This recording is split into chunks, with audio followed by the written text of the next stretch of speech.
Hello दोस्तों, तो जैसे कि हमने पिछले एपिसोड में देखा था, बेटियान वहाँ पर अपनी कल्टीवेशन कर रहा होता है। साथ ही साथ उसने कल्टीवेशन स्टेज और लेवल के बारे में भी बता दिया था। जिसके बाद बेटियान को बाहर से आवाज आ जाती है, जहाँ पर जिंगसुई उसके डैड से कह रहा था कि लियान की शादी मेरे बेटे से करवा दो। वहाँ की ऐसी बातें को सुनकर बेटियान अपने गेट से तुरंत ही बाहर निकल जाता है। दूसरी तरफ किंग लियान के डैड ने उसको तुरंत ही मना कर दिया। ऐसी बातें को सुनकर कियान जिंगसुई अपने 5 लाख गोल्ड कॉइन लियू जी से मांगने लगा था। साथ ही वो कहता अगर तुम ऐसा नहीं कर सकते तो किंग लियान की शादी मेरे बेटे से करवा दो। ये बात को सुनकर लियू जी कहने लगे तो मैं किंग लियान की शादी तुम्हारे बेटे से कभी नहीं कराऊंगा। बात रही 5 लाख गोल्ड कॉइन की, मैं वो जल्दी ही लौटा दूंगा। और वहाँ का माहौल और ज्यादा खराब हो पाता उससे पहले ही वहाँ पर बेटियान आ जाता है, जिसने वहाँ पर आते के साथ ही सारा का सारा मैटर वहीं पर सोल्व कर दिया था। लेकिन उसकी ये बात वो मोटू को पसंद नहीं आती, जिसकी वजह से बेटियान और उसके डैड को उनको सबक सिखाने के लिए उनकी अच्छी खासी धुलाई करनी पड़ी। साथ ही साथ हमने एपिसोड के लास्ट में बेटियान को एक लेक में देखा था, जहाँ पर वो कल्टीवेशन करके अपने आगे के लेवल को अचीव कर सके, तभी वो अपनी फैमिली को प्रोटेक्ट कर पाएगा।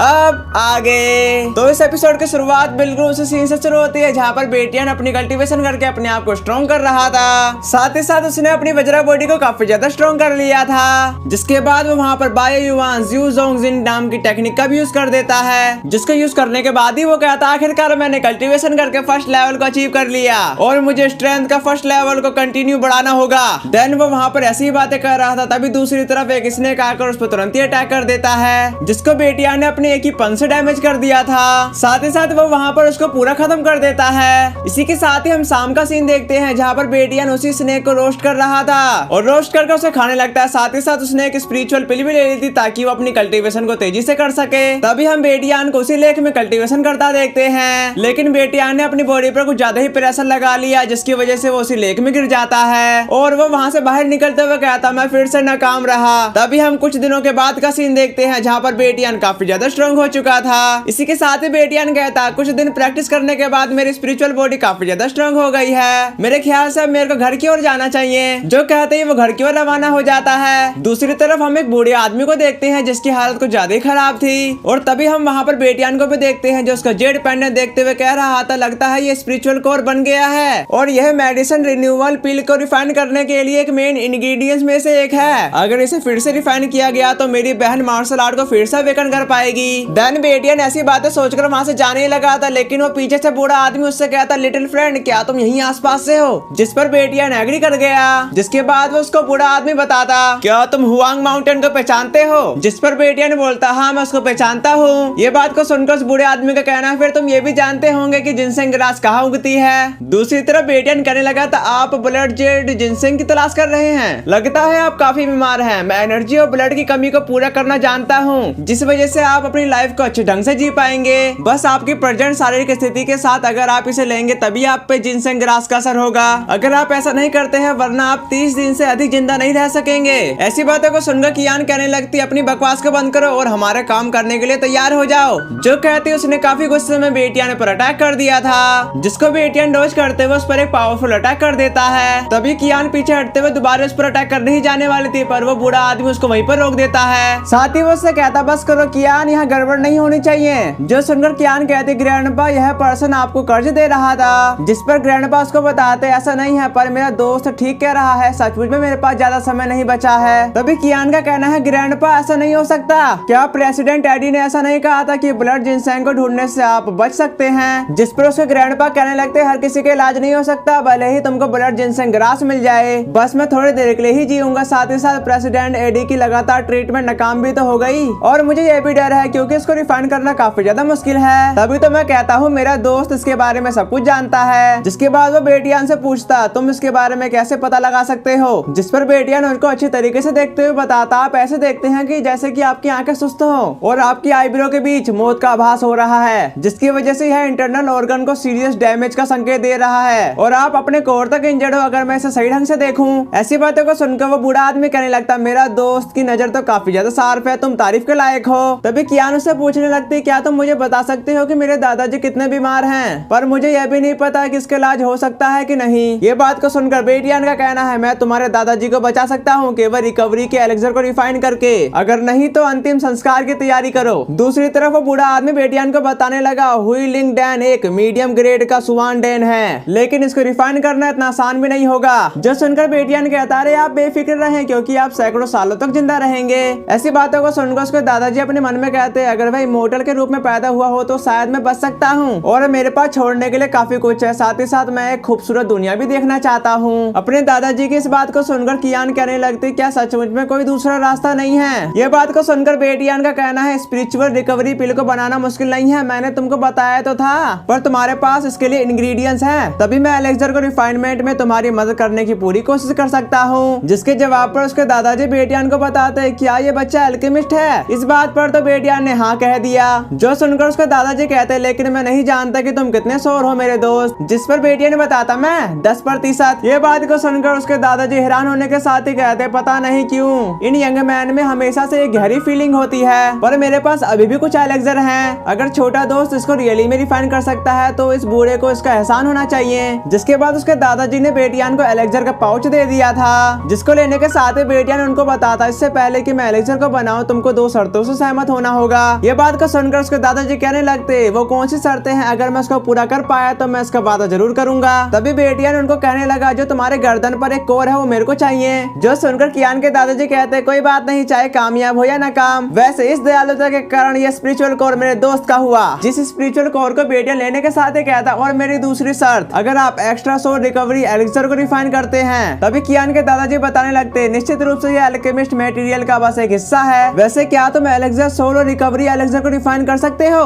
ये बात को सुनकर बेटियान का कहना है, सिर्फ इसलिए कि दूसरे ऐसा नहीं कर सकते इसका मतलब यह भी नहीं है कि मैं इसको रिफाइन नहीं कर सकता। वो बात को सुनकर उसके दादाजी कहते हैं कि फिर मैं सब कुछ अपने छोटे दोस्त पर छोड़ता हूँ। फिर बेटियान कियान से बोलता, कियान 1 स्टार एल्केमिस्ट के रूप में तुम्हारे पास एक फ्लेम जरूर होगी। जिसके बाद कियान कहने लगती है, एल्केमिस्ट पावरफुल सोल पावर और फायर बेस्ड मार्शल आर्ट के साथ ही क्रिएट होती है, साथ ही साथ फ्लेम पर काबू कर पाना काफी ज्यादा जरूरी है, इसलिए मैंने बयान की रियल फ्लेम को काबू कर लिया। जो सुनकर तो बेटियान उससे वो फ्लेम उधार मांगने लगता है। जो सुनकर कियान कहती, तुम मेरी फ्लेम के साथ क्या करना चाहते हो? जिस पर बेटियान बताता, मैं एक पिल को रिफाइन करना चाहता हूँ क्योंकि मेरे पास कोई सी भी फ्लेम नहीं है, मैं तुम्हारी फ्लेम का इस्तेमाल एलेक्सर को रिफाइन करने में करूंगा। जिस बात पर कियान कहने लगती, तुम्हारी हिम्मत कैसे हुई मेरी फ्लेम को मांगने की? एक एल्केमिस्ट की बेसिक स्किल फ्लेम पर काबू कर पाना है, क्योंकि इससे ही उसको एल्केमिस्ट की पहचान मिलती है। पर क्या सचमुच में तुम मेरी फ्लेम को उधार लेना चाहते हो? चिलान एल्केमिस्ट के हिस्ट्री काउंटी में किसी ने भी एलेक्सर को रिफाइन करने के लिए फ्लेम का यूज नहीं किया। ये बात को सुनकर बेटियान का कहना है, तुम्हारी इस बेफिजूल की बातों से मुझे कोई भी प्रॉफिट नहीं होगा। अगर तुम्हें मुझ पर भरोसा नहीं है तो मैं यहाँ से जा रहा हूँ। जो सुनने के बाद कियान के दादाजी कहते हैं कि कियान गड़बड़ मत करो, जल्दी से मेरे छोटे दोस्त को व्हाइट यांग ट्रू फ्लेम उधार दे दो। जिसे कहता देखकर कियान कहती, पर खैर मैं देखना चाहती हूँ कि ये एलेक्सर बनाने के लिए फ्लेम का कैसे यूज करता है। जिसे कहने के साथ ही कियान ने अपनी व्हाइट यांग ट्रू फ्लेम को बाहर निकाल लिया था और वो फ्लेम आते के साथ ही बेटियान की तरफ खींची चली जाती है। जो देखकर कियान हैरान होने के साथ ही कहती, ये सचमुच में एलेक्सर को रिफाइन करने के लिए फ्लेम का इस्तेमाल कर सकता है। दूसरी तरफ बेटियान कहने लगा था, जब तक मैं एलेक्सर को रिफाइन कर रहा हूँ कोई भी मुझे परेशान नहीं करना चाहिए। जिस पर वो बूढ़ा आदमी एग्री कर गया। जिसके बाद कियान अपने दादाजी को बताने लगी, चिलान एल्केमिस्ट काउंटी में केवल 3rd स्टार के ही एल्केमिस्ट हैं। उनमें से लान हाउस सिटी के एल्केमिस्ट एसोसिएशन के प्रेसिडेंट एडी हैं। और आपको कहां से उसके एल्केमिस्ट एडी से भी बढ़िया लगी? जो सुनकर दादाजी कहते हैं, इस वर्ल्ड के बाहर के लोग काफी ज्यादा टैलेंटेड होते हैं। मैं उसके चेहरों की ओर देख सकता हूँ उन लोगों के जो अपोजिट बकवास करते हैं, शायद इसमें कुछ खास बातें हो। साथ ही साथ एक स्पीड रिजर्वेशन करने वाले एलेक्सर को रिफाइन किया जा सकता है। दूसरी तरफ हम बेटियान को देखते हैं जो लिंगर से कह रहा था कि तुम इस एलेक्सर को स्ट्रॉन्ग बना सकती हो। जिस पर लिंगर एग्री करने के साथ ही उस एलेक्सर को स्ट्रॉन्ग बनाने लगी थी। काम पूरा हो जाने के बाद बेटियान लिंगर को सहलाना शुरू कर देता है। जिसके बाद लिंगर बेटियान के स्पिरिचुअल वर्ल्ड में जाते के साथ ही बेटियान ने अपने स्पिरिचुअल फर्नेस को बाहर निकाल लिया।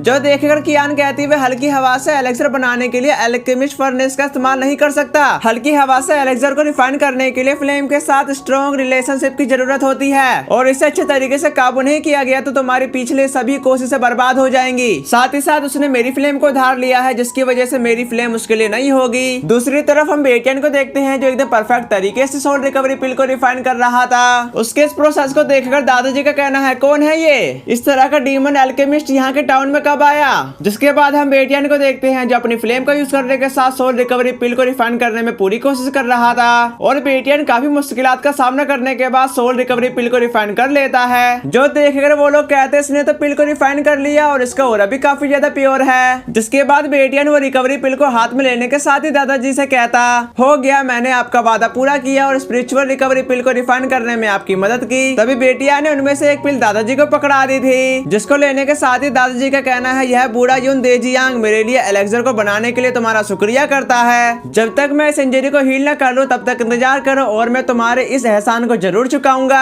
जिस पर बेटियान बोलता अभी मुझे धन्यवाद देने के लिए जल्दबाजी ना करें, डन इस पिल को लो और देखे कि ये काम कैसे करती है। जो सुनने के बाद वो पिल दादाजी ने तुरंत ही खा ली थी, जिस पिल को खाने के बाद कियान के दादाजी पूरी तरीके से हील हो जाते हैं। जो देखकर कियान कहती तुम्हारी एल्केमिस्ट स्किल अमेजिंग है, मैं इससे सहमत हूँ। जिस पर बेटियान बताता मुझ पर संदेह मत करो, जिस पर कियान कहने लगती बेटियान कियान के अजीब व्यवहार को क्षमा करें और इस फॉलिंग स्टार गोल्ड कोर के 1 लाख गोल्ड कॉइन है, प्लीज इन सिक्कों को एक्सेप्ट कर लो। बेटियान को तो वैसे भी 5 लाख गोल्ड कॉइन की जरूरत है, तो वो इसे कैसे मना कर सकता है। उसको तुरंत ही वो कॉइन लेने के साथ ही कहता तब मैं इसके लिए देरी कैसे कर सकता हूँ। ओके, अब यहाँ पे सब कुछ सुलझ गया है, अगर मुझे कुछ करना है तो मैं सबसे पहले यहाँ से निकलूंगा। इसके बाद बेटियान वहाँ से जाने ही वाला था, लेकिन कियान उसे बीच में रोकने के साथ ही कहने लगती मुझे नहीं पता कि तुम्हारा सरनेम क्या है, इसका मतलब सू फैमिली से है। पर बेटियान तो वहाँ से जाने के साथ ही बोलता कोइंसिडेंस से मुलाकात होगी। इसके बाद यहाँ सीन शिफ्ट होकर एक टाउन की तरफ आ जाता है, जहाँ पर बेटियान घूमते हुए एक मॉल की तरफ जा रहा था एंड बेटियान मॉल में एंटर करने के साथ ही कहता ये काफी ज्यादा प्यारी जगह है। दूसरी तरफ हम एक लेडी को देखते हैं जो अपने कस्टमर को बता रही थी कि ये एलेक्सर काफी ज्यादा पावरफुल है। जो सुनने के बाद ही वो बंदा बताता ठीक है मुझे ये 2 दे दो।